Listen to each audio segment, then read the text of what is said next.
I'm Kris Hagan. For those who don't know, I've been a language coach for many years. In my career, I've taught a wide variety of people, from famous singers and radio presenters to doctors, uni students, and yes, even desperate housewives trying to find an English lover. I've finally decided to share my thoughts, tips and tricks with the world. Also check out my YouTube channel if you want to see my ugly mush. So let's kick off this podcast with a great jingle. Doesn't matter where you are, in the car or at the bar. Here for you comes in your ears, another word for thanks is cheers. Here's the new kid from the block, here for you around the clock, shining all his English tips. Kris is an anagram of risk. Kris. Now, in what one place can you see all this? More fireworks than New Year's Eve, more rainbows than you'll ever see in your life, also more hot pants than you'll ever see in your life, probably. Grannies dancing, people spitting phlegm at each other from a distance of 1 metre. Not very good in this period. That's not social distancing. Milkmaids, instruments you didn't even know existed. I'm talking about the thing that's camper than a pink row of tents at Butlins. Does that still exist? I'm talking about the Eurovision Song Contest. As you can imagine, after listening to the podcast, my mother is a little suspicious now every time that I phone her. So I'm going to phone her and do a little quiz, let's say. I'm going to ask her a couple of questions about the Eurovision Song Contest to see how much she actually knows, remembers, or cares. Remember, she's British. Do British people really care about the song contest anymore? Let's find out. What do you want? What do you want? Mom! I'll come back. Is that what he said? All right. Hello? Hello? Hello. So did you hear the podcast? I did, yeah. It was very good. So when I say the word Eurovision, what 3 words come into your mind? Rubbish. Fixed. Racist. Against Britain. Okay, well, why do you think it's fixed? Because they all just vote for each other. That's all they do. All the countries just vote for each other. That are friends. And have you ever voted? Nope. Okay, and when was the last time you watched it? Years ago. Years ago? Probably about 3 years ago. Do you remember who won 3 years ago? Nope. Not a clue. What's the most memorable act you remember from Eurovision? The man with a beard that was dressed as a woman. The name? No idea. Well, what country was it for? Haven't got a clue. Okay, so you're an expert to Eurovision then. You're an expert. So when did England last win? A lot of years ago. I don't know. I think it were Cliff Richards or somebody. Cliff Richards won for Eurovision? Yeah. Ah, okay. And with what song? I don't know. No idea. No. But I thought Bucks Fizz performed for Eurovision. Oh, they did, yeah. Oh, yeah, sorry, yeah. Bucks Fizz won last time then. That was the last time we won. What do you think about people competing for countries at Eurovision who are not from the country? Do you think it's right? No, not really. So English people take it seriously or not? Maybe some do, but I don't think a lot do now. They just know we're not going to get voted for. Do you know which languages the singers are allowed to sing in?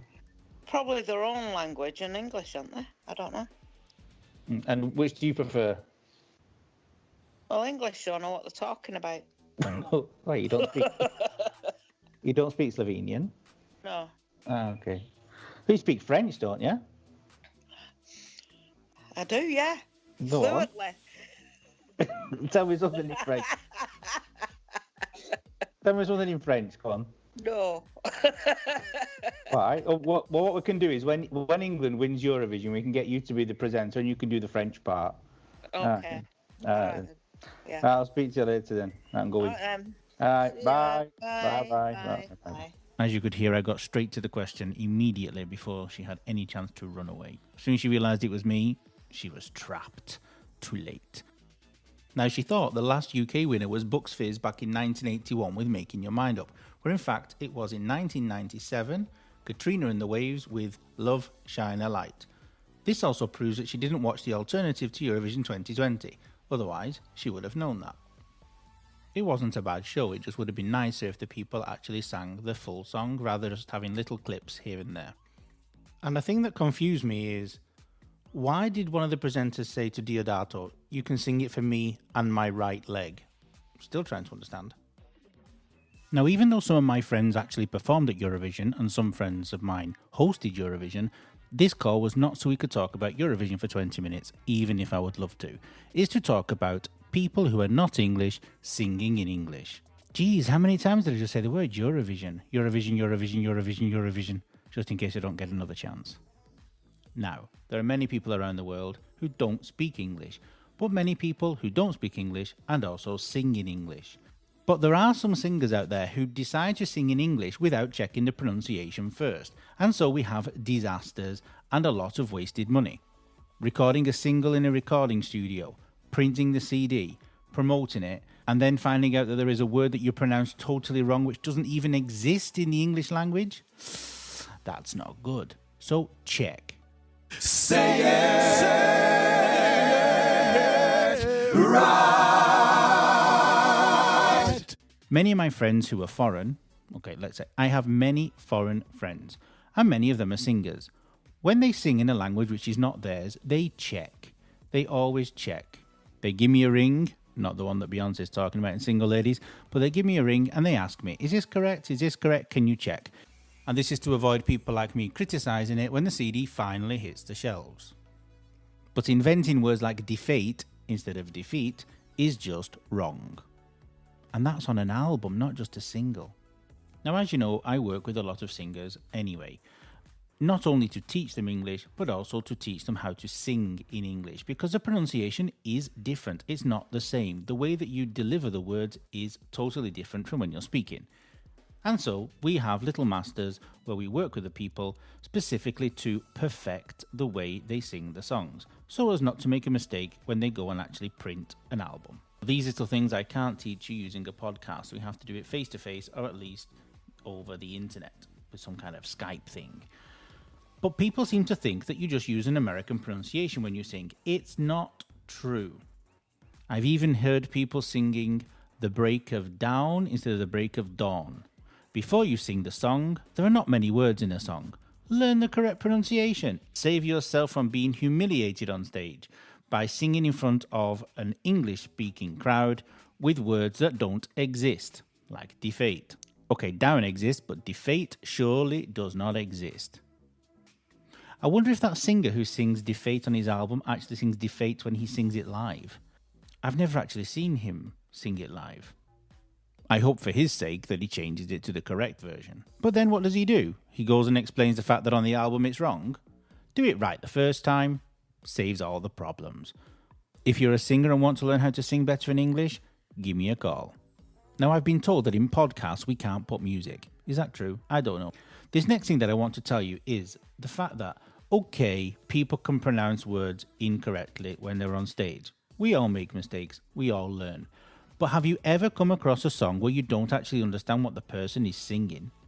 It also happens to us. It's not that you're foreign. It's not that you're not a native English speaker and you're listening to a native English speaker singing. It's the fact that sometimes the words are pronounced differently. And because the words are pronounced differently, you understand something totally different. For example, there is a song by the Scissor Sisters. And in this song, they say, "The tuna was rising." The tuna, the fish. Rising from where? Where's this tuna coming from? And for years, literally years, because I didn't check the lyrics online, I was singing "The tuna was rising," thinking, okay, it's the Scissor Sisters. They're a little bit strange, a little bit crazy. It could be. Then one day, I came across the lyrics. Again, like I said, I wasn't actually looking for them, but for some reason I found them. And they were singing, "That you know was rising." And it was connected to the sentence before.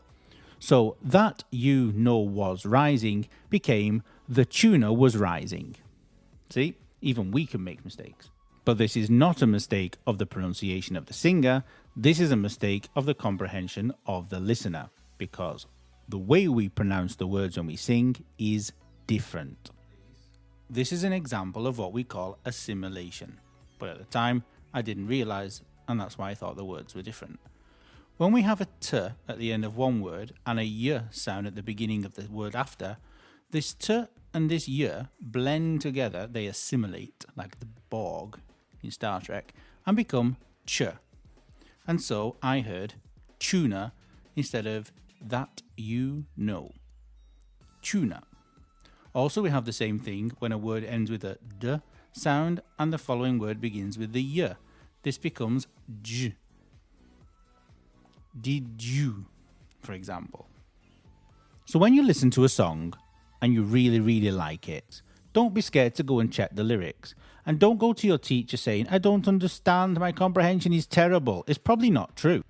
It's just the fact that you're not a singer, and so you don't understand that the words are created differently when they are sang. And so, go and look at the lyrics. It takes 2 minutes, print them out in black and white, even in draft if you want to save ink, and then you can follow them with your singer, and you will notice the fact that the words are pronounced differently. This is also a message to singers out there who want to sing in English and their native tongue is not English. Or vice versa. If an English person wants to sing in Japanese, go and check the pronunciation first. Don't be ashamed. Just save yourself the humiliation at the end of the day.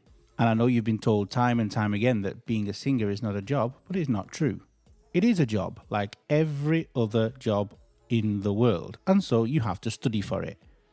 Study the lyrics before you sing the song.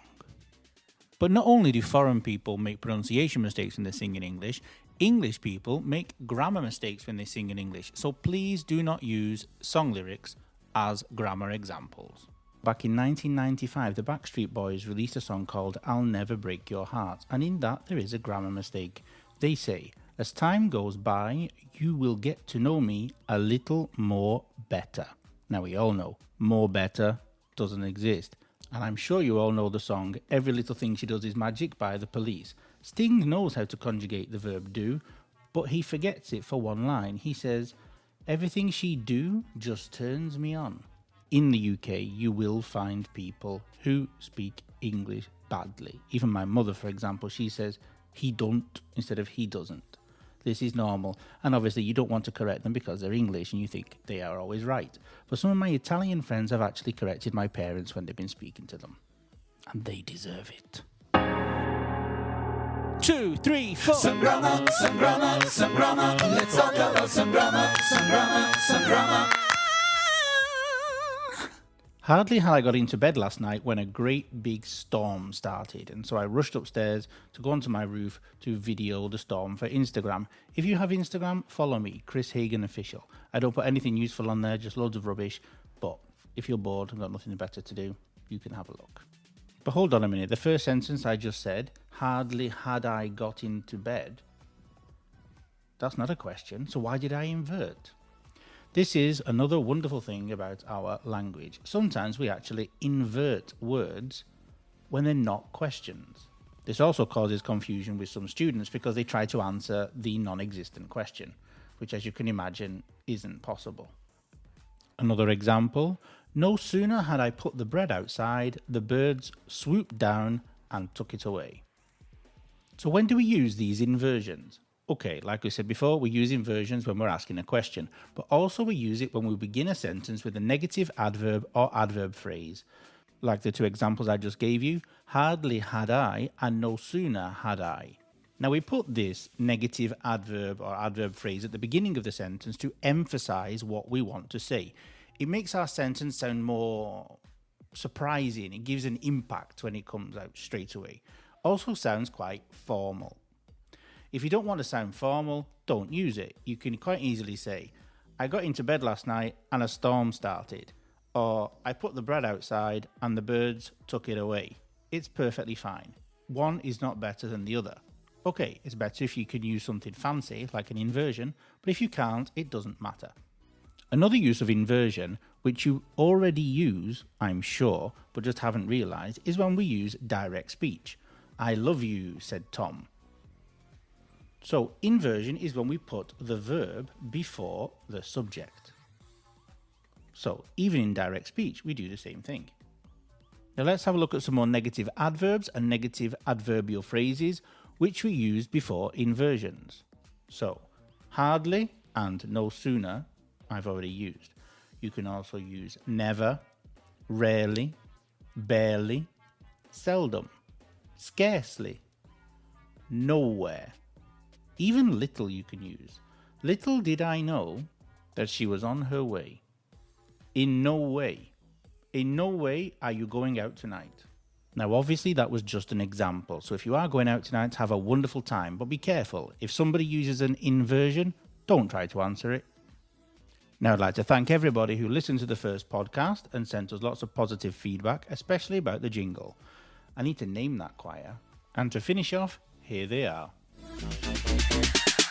Doesn't matter where you are, in the car or at the bar. Here for you comes in your ears, another word for thanks is cheers. Here's the new kid from the block, here for you around the clock. Shining all his English tips, Kris is an anagram of risk.